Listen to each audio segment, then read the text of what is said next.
আপনারা যারা ইন্ডিয়াতে অ্যাডমিশন নিতে যাচ্ছেন অথবা অলরেডি অ্যাডমিশন নিয়ে নিয়েছেন তাদের জন্য কিন্তু আজকের এই টপিকটা অনেক বেশি ইম্পর্টেন্ট হতে যাচ্ছে।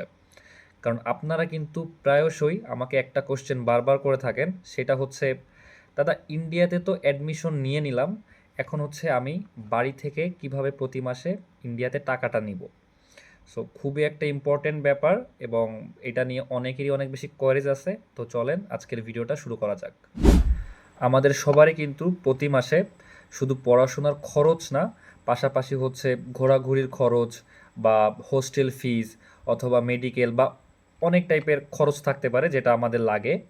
তো কথা হচ্ছে আমরা এই যে খরচটা, এটা আমরা কিভাবে নিব? কারণ আমরা তো আসলে রেগুলার বাংলাদেশে যাচ্ছি না বা প্রতি মাসে বাংলাদেশে যাচ্ছি না যে আমি টাকাটা নিয়ে আসবো।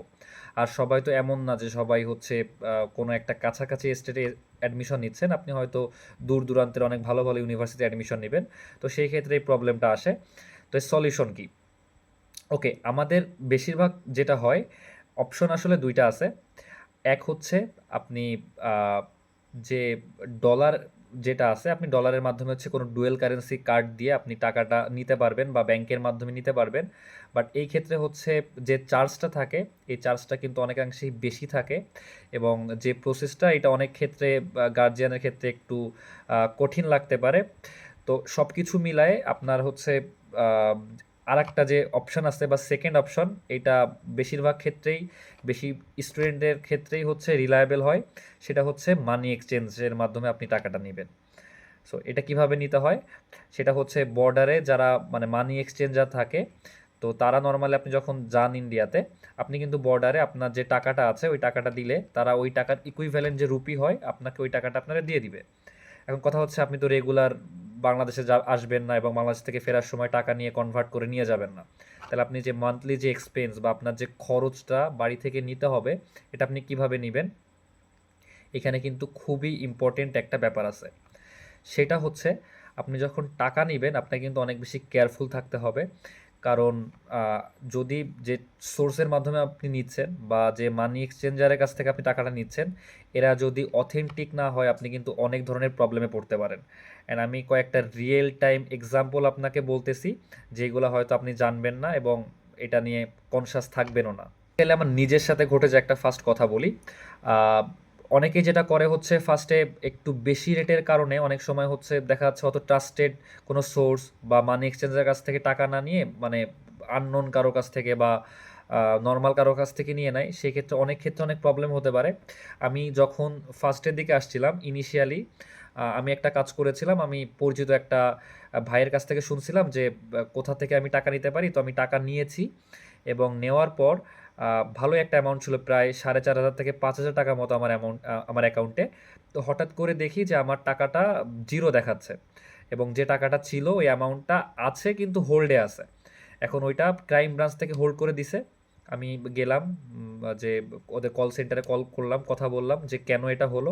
ওরা জানালো যে এই জিনিসটা হয়েছে কারণ হচ্ছে আমি যাদের কাছ থেকে টাকা নিছি এইটা ওরা ইলিগাল ধরছে এবং কেউ এইটার নামে রিপোর্ট করছে।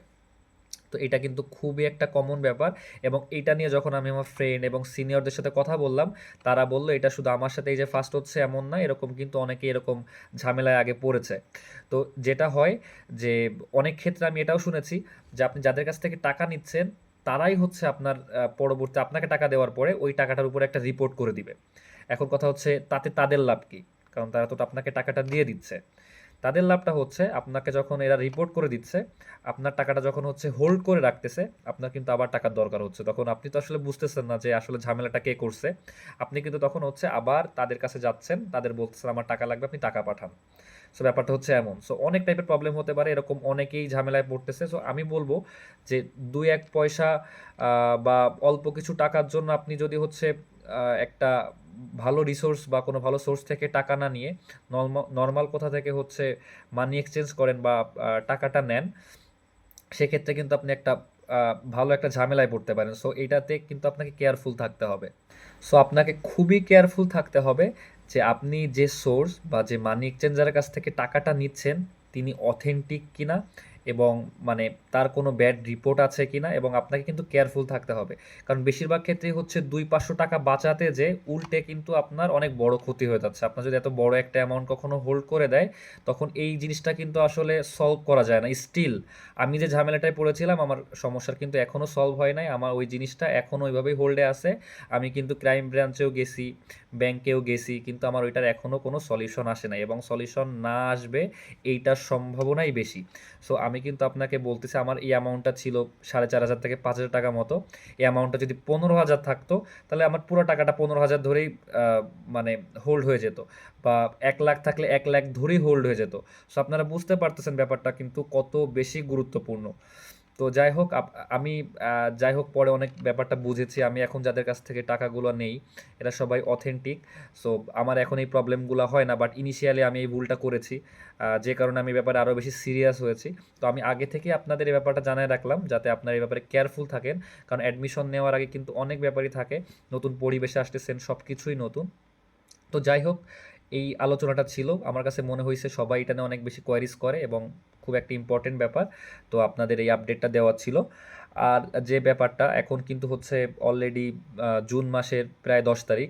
তো খুব বেশি টাইম কিন্তু হাতে নাই আপনাদের অ্যাডমিশনের, কারণ হচ্ছে জুলাই মাস থেকে আপনাদের সেশন শুরু হবে। তো এখনও যারা অ্যাডমিশন নিতে চান এবং অ্যাডমিশন নিয়ে আগ্রহী, তারা দ্রুত হচ্ছে আমার যে হোয়াটসঅ্যাপ নাম্বার দেওয়া আছে এখানে যোগাযোগ করেন, অথবা আমাকে পেজেও নক করতে পারেন। আপনার যে কোনো টাইপের কোয়ারিজ বা অ্যাডমিশন প্রসেস, কিভাবে আপনি ইউনিভার্সিটি সিলেক্ট করবেন, কিভাবে আপনি অ্যাডমিশন কনফার্ম করবেন এবং অ্যাডমিশন কনফার্ম করে ইন্ডিয়াতে আসবেন, আমি কিন্তু আপনাকে A to Z সব কিছু গাইড করে দিব। আপনার চিন্তা করার কোনো কারণ নাই। তো দেরি আর করবেন না, খুব বেশি সময় হাতে নাই, আপনারা এখনই অ্যাডমিশনের জন্য রেডি হয়ে যান। কারণ 2026 সাল আপনি যদি আর একটা বছর লস করতে না চান, এটাই আপনার জন্য পারফেক্ট সময়। তো ভালো থাকবেন সবাই, দেখা হবে নেক্সট ভিডিওতে। টাটা।